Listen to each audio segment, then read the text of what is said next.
Hi everyone, my name is Dr. Kathleen Carter Bell. I am a professional oboist and an educator, and I'm going to be helping you prepare your ATSSB Etudes for this year. For a technical etude, we are assigned to play Ferling number 20. This is a fun one. While there are some tricky passages, it fits well within the oboist technique. I always start my etude preparation by thinking about what emotions I want to convey, and by looking at what the composer tells us to help us decide on those characters. The etude is in G minor, and it is marked allegretto, so nothing too extreme tempo-wise. We are told to play this at quarter note equals 96 to 104. The main element which helped me choose my characters in this etude are the memorable trills, which add some spice to the technical line. So my characters that I'm aiming for are spicy and intense, with some added attitude with those trills. Throw that in for good measure.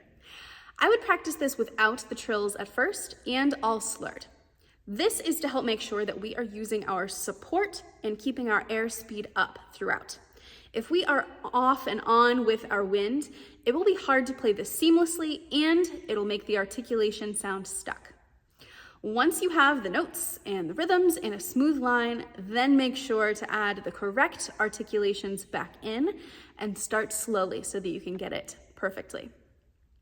Articulations in this one should be on the wind. This means that our tongue just rides on the air like a rock skipping over water, and that it doesn't interrupt, it's not overly heavy, it just is touching the tip of the reed lightly to create a somewhat legato articulation. If we blow individual puffs of air for each articulated note, the music will sound stuck, it will sound weighty, and that is not what we're going for in our overall characters. For the mixed articulation in this etude, we want to make sure that the last slurred notes aren't clipped off and that the rhythm isn't altered because of the articulation. This will make everything sound cleaner. For your phrasing, follow the shape of the musical line. Up is up and down is down. This etude sounds very wave-like, so just ride that. There are very few dynamics written in, so you may choose to add some crescendos and diminuendos strategically on your own. Again, following the shape of the line is very helpful for doing that. The trills are one of the trickier parts of this etude. Isolate them and make sure to practice with a metronome. Ideally, we'll get 2 little trills in there to help make it sound spicy. Add a slight space before the trill to help with clarity and make sure that they are coming on the beat. Remember that trills are an embellishment, so don't let them disturb the overall rhythm.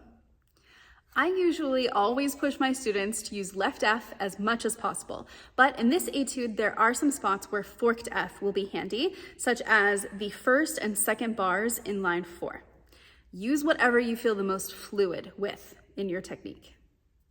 Surprisingly, the end of this etude ends in a piano dynamic, so make sure that you acknowledge that and add some shimmer and life to the last note to send it up and out.